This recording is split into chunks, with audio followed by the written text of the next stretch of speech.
Voting അവസാനിക്കാൻ മണിക്കൂറുകൾ മാത്രം ബാക്കി നിൽക്കെ ആവേശത്തിന്റെ മുൾമുനയിൽ പ്രേക്ഷകരെ നിർത്തുന്ന രീതിയിലുള്ള ഉദ്വേഗഭരിതമായ വോട്ടിംഗ് റിസൾട്ടാണ് ഇപ്പോൾ പുറത്തു വന്നുകൊണ്ടിരിക്കുന്നത്.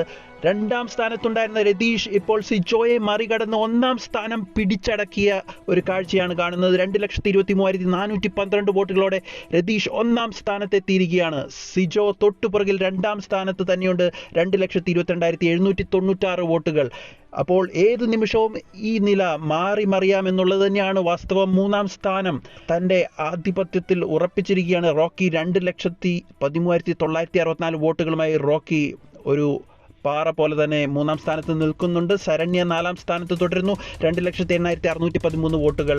5ാം സ്ഥാനത്തേക്ക് നോറ തിരിച്ചെത്തിയിരിക്കുകയാണ്. 1,96,488 വോട്ടുകളാണ് നോറയുടെ കൈപ്പിടിയിലുള്ളത്. അൻസിബ വീണ്ടും ഒരു സ്ഥാനം പിന്നോട്ട് പോയിരിക്കുകയാണ്.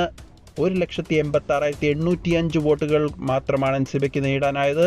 അപ്പോൾ 6ാം സ്ഥാനം കൊണ്ട് തൃപ്തിപ്പെടേണ്ടി വന്നിരിക്കുന്നു. ജിൻഡോ വീണ്ടും 7ാം സ്ഥാനത്ത് തന്നെ തുടരുകയാണ്. 1,77,366 വോട്ടുകളാണ് ജിൻഡോയ്ക്ക് കിട്ടിയിരിക്കുന്നത്. ഏറ്റവും പുറകിൽ സുരേഷ് തന്നെയാണ്. 1,33,541 വോട്ടുകളോടെ എലിമിനേഷന്റെ ഏറ്റവും വക്കിൽ നിൽക്കുന്ന ഒരു മത്സരാർത്ഥിയായി സുരേഷിനെ നമുക്ക് കാണാം. എന്തായാലും വരും മണിക്കൂറുകളിൽ വലിയ സ്ഥാനചലനങ്ങൾ ഈ വോട്ടിംഗ് നിലയിൽ ഉറപ്പായും പ്രതീക്ഷിക്കാം.